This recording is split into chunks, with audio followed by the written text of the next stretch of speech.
Hey everybody, welcome to Friday night, 9 o'clock. It is time for another stitch on our road to 100 stitches every Friday.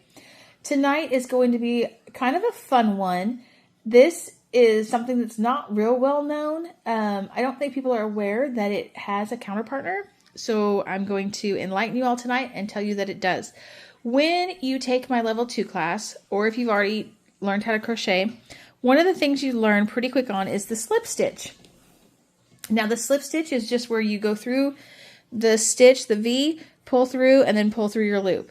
And it's used commonly to tie off at the end of projects. It's used commonly in the granny square to get to the corner so that you can reline up for the next row.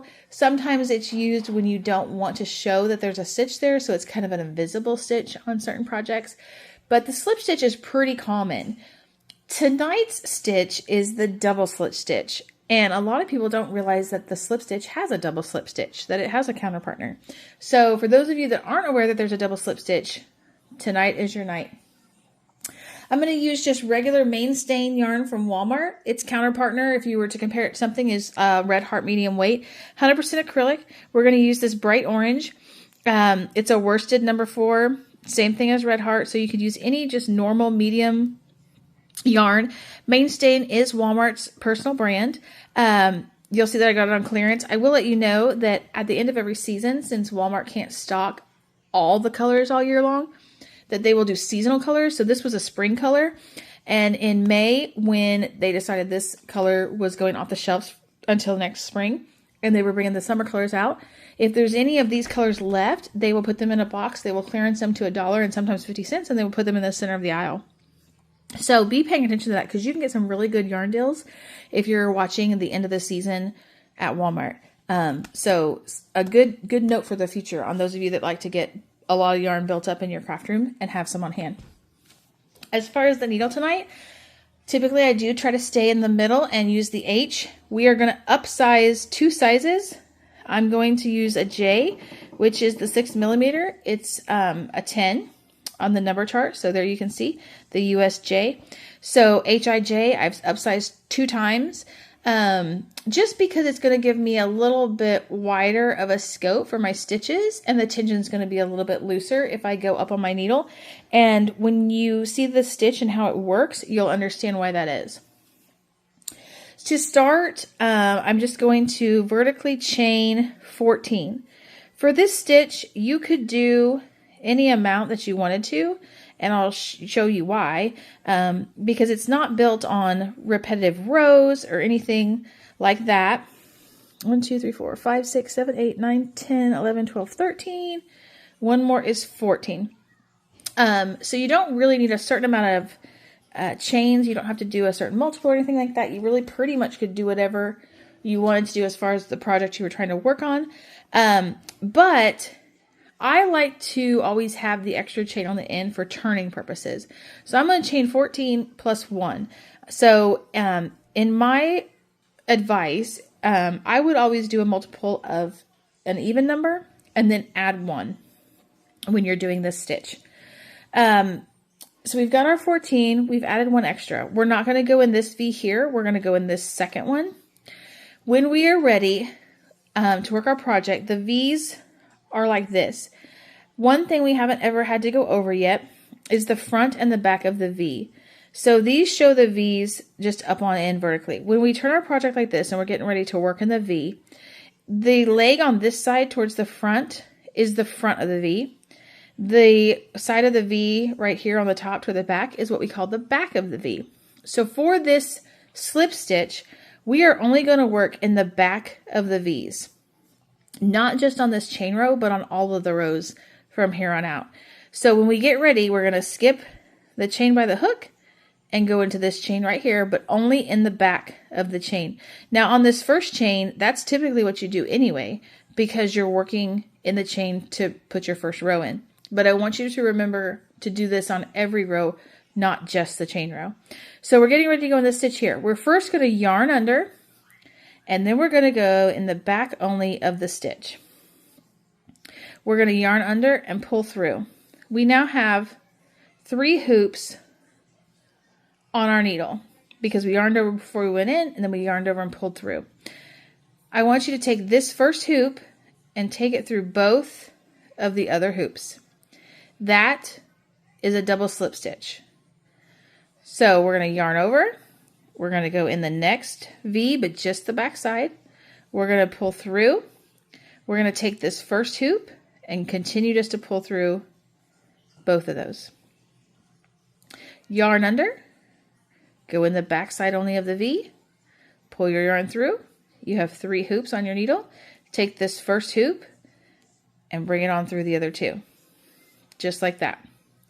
So when you're slip stitching a normal slip stitch, you're just going to go in the V like this, yarn over, and pull through. It doesn't make a stitch necessarily. You stay on the same row. It's kind of what we use as like the invisible stitch. So if you'll notice, when we yarn over before we do that, and we go in and pull the yarn through, by pulling this first one on through both of them, on the normal slip stitch, we just had 1. On the double slip stitch, we have 2. That's where it gets its name. It's a double slip stitch. So you're not progressing a row. You're still slip stitching, staying flat, but instead of having 1 hoop, you have 2. That gives you the double. So I'm going to backtrack this and redo that normal slip stitch with a double slip stitch. And then I'm going to do that all down the row. When we get back, we're going to show you how to turn and double slip stitch back. Okay, so here we are. We've done those double slip stitches all the way down our row. If you'll notice, it's wanting to fold forward, but that's because we only used one side of the V. You'll see the other side of the V's are pushed to the back. On the turnaround, super easy. We're just going to chain 1 and then turn our project. There's your V's, okay? Don't be worried about this V leg that's left here. This is not your V here. The V is right there. So you really have to make sure that you're turning your project to see where the true V is, not that that leg that we didn't go into is left there.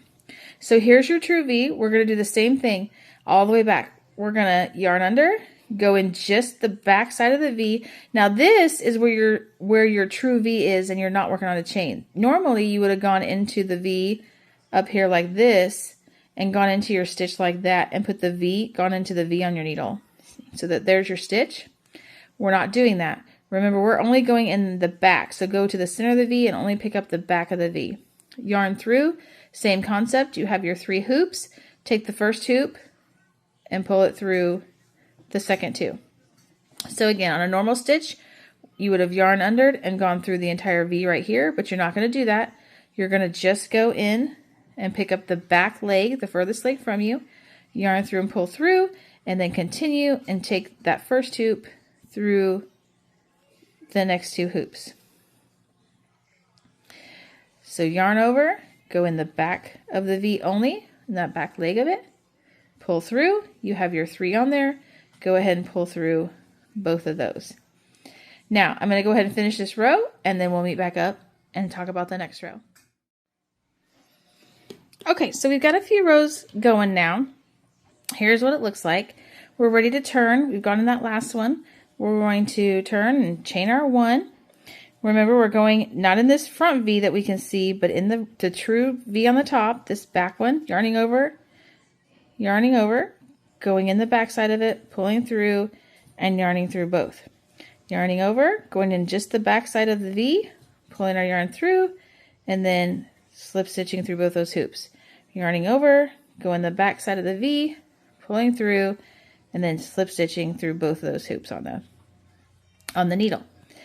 The more you do this, you'll notice it's giving a ribbed effect, where you have like literally, can you see those standing up? Like ribbed pattern, like as if it was knitting on the back side as well. It's picking up that ribbed look pattern. This is a great technique, and this is just double slip stitching in every stitch, double slip stitching in every stitch back, over and over and over, the same stitch. It gives the idea that your crocheting is actually looking like knitting. And the great thing about that is you can use this to make cuff sleeves. You can use it to make the edges of stocking caps. You can use it to make the bottoms of sweaters or the tops of a skirt, like a waistband. you could do it to make the whole entire sweater and it would look like a knitted sweater because it's giving that knitted effect. And I hope you can see that, where it looks like you've knitted, but really you're just crocheting, you're double slip stitching the whole way down at the back side of those V's. And so it gives that look of being raised like what knitting needles would do. So it's kind of a fun stitch. You can kind of trick people, be like, oh, did you knit that? And you're like, no, I crocheted it. But it's kind of neat. That's what it looks like after you do so many rows. Remember, on the ends, you go all the way down to the end. I do want to show you one little trick on the end. After you get to the end, you're going to be a little confused if you're not used to seeing it, the very last stitch. So I'm going to go in this V right here and do the second to last stitch. And then I want to show you something. So when you're looking at the last stitch, you're going to think that this is your last stitch or this is your last stitch. This one, this piece right here, or maybe even this piece right here. But remember, the chain 1 is not counted in our stitch count. So this little guy right here is not your stitch, but neither is this one here because he belongs to this V that goes right here. That's the ribbed front. Your very last stitch is all the way back here, right there, on the back of this V, right there. So the end does look a little bit funny. Don't mess that up and drop him off and forget about him, but also don't go in the wrong one there. Now you're ready to chain 1 and turn your project and go back. But it gives an awesome ribbed effect. It can do awesome cuffs or hems. It can do waistbands. It can do stocking caps. It gives a really neat effect, knitted effect. I hope you enjoyed this. For those of you that didn't even know there was such thing as a double slip stitch, now you do. You can use it in all your patterns and all of your finishing works. Let us know if you make anything with it or you use it on another project. One of the things it's also really good for is when you're hooking zippers to purses, you could do this ribbed effect to the top of the purse and then sew your zipper onto the edge here. And it would give that seam look as if the purse was sewn. There's a lot of neat things to do with this. So I hope you enjoy this week's stitch, and we will see you again next Friday for the next stitches on our road to 100. I hope you all have a good weekend. Thank you.